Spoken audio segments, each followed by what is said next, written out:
What's cracking, cousins? Did you hear about the gentleman who was gunned down by his friend and the friend didn't even call 911? Oh, you didn't? Let me tell you. Tony was a guy who was far away from his blood relatives, but he created his own family in the new city that he's been in for the last 15, 20 years. Tony worked his ass off, hustled his ass off. He was a single father raising his son who looked at life as, you don't bother me, I won't bother you. Meaning he minded his own business. Well, one night, it happened to be Tony's friend's birthday. So Tony was calling around, seeing what everybody could get into, till they all decided, hey, let's go out to the bar. Tony's like, hey, I'm cool with that. Let's go ahead and go out to the bar. I've had a lot of stuff happen to me in the last week. I need this little reliever. So he ends up meeting his friend and the other group of folks there at the bar. As the night is going, they taking shots back. Ping, ping, ping. The birthday boy, which is his friend, happens to get belligerently drunk. I'm talking so drunk he could barely stand on his own too.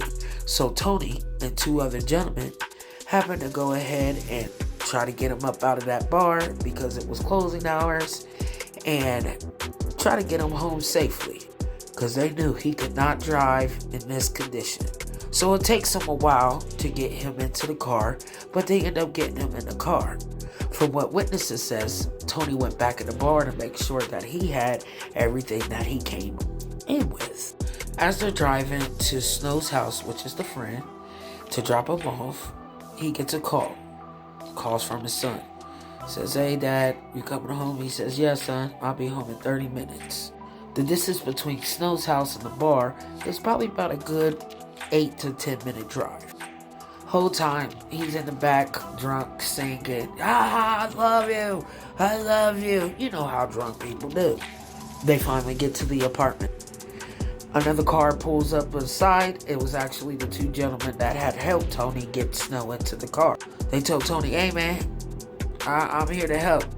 Tony said cool, because I don't think I could be able to do this. I'm drunk myself.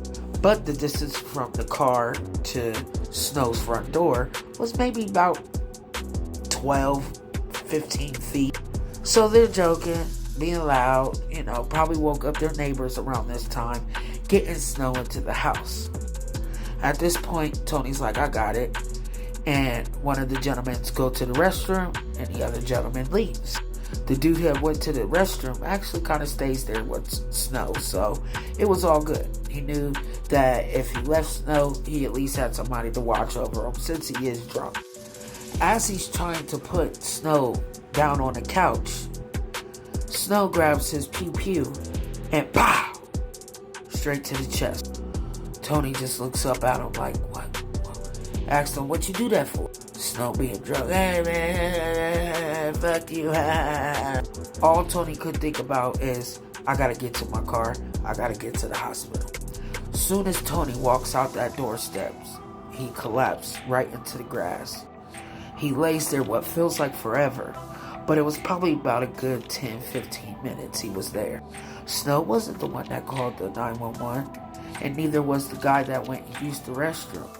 They just thought Tony had left abruptly, not realizing what had just happened. It was the neighbors that ended up calling 911. Tony's been out there laying, like I said, he's trying to hold on grasp to life. The sun keeps flashing before his eyes. He's praying to God, please, please, please, just help me.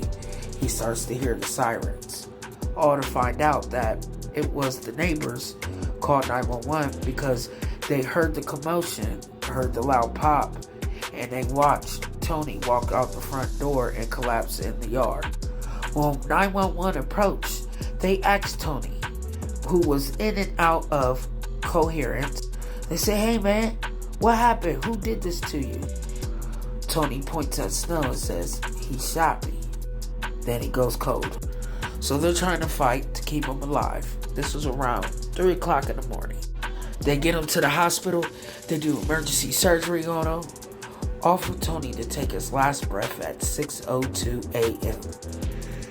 Sure, they didn't know what was really going on. The detectives went back and started asking questions. Snow saying, I don't know what happened. I ain't do nothing. Yada, yada, yada. Searched the house. They ended up not finding anything that could connect them. So they asked, hey, was anybody out here that shouldn't have been out here? Snow's like, I don't know. I was so drunk I couldn't tell you. I couldn't tell you even how I got home. But they knew that something was fishy. So they end up taking Snow and the other guy to jail for questioning. They hold him for the 48 hours and still got nothing. What went from maybe a little charge for using a weapon now to, hey, you're being charged with murder. Of course, that made Tony's family furious to the full. So they all start doing their own little investigation to come to find out exactly what had happened, who did what. And the police had the truth in the story, but they couldn't for some reason make anything connect until Snow decided he wanted to run away. But hold on before I get to that part. On the day of Tony's funeral, Snow thinks that he could show up. Tony's big brother ends up asking, hey man, I know, hey, if it's an accident, say that. We just want to know what happened to our little brother. Snow goes, I was so fucked up, man. I don't know. I didn't do anything. Furious, but where the place they were at, they told him to go on. They said, if you think you're going to step foot into this door, you'll be in a box right next to him. Snow left. With the heat and the pressure on Snow because he couldn't even go in there and say goodbye to Tony, he runs away. So it's hard for the Popo to find Snow for a couple months. But because he ran away and gave the police enough ammunition to go ahead and charge him. So I want you to imagine this. Imagine you have a friend. That friend calls you twin. Y'all hanging day in, day out. They probably dealt with some females together, got money together, slept in the hotels, bandies together, all that in the mix for the one person that called you twin to be the one who unalives you. You gotta watch the company you keep and the people you trust. Because Tony's family used to always tell him, hey man, we don't trust them niggas. Them niggas is weird. But Tony just took it as, oh, it was a little animosity and jealousy because his attention wasn't going on that set of group of friends and family. You know what I'm saying? But Tony knew he couldn't mix the two. So instead of having that thought of like, hey, I should be able to bring whoever I want around and not be an issue, instead of, you can't mix the two. The case is still going. After 2 years, still going. We're just wanting a verdict to happen. I ain't gonna say nobody's real name, but RIP to my cousin. For more stories, make sure you are following me. Like, comment, favorite, repost. And there's a link in my bio. Hit that link. Subscribe to all my YouTubes, please. I'm begging you. Let's get this popping. Let's start getting this internet money. Thank you for listening. It's Cousin's Vision. Hit the link in bio. Subscribe to the YouTube. Make sure you follow me.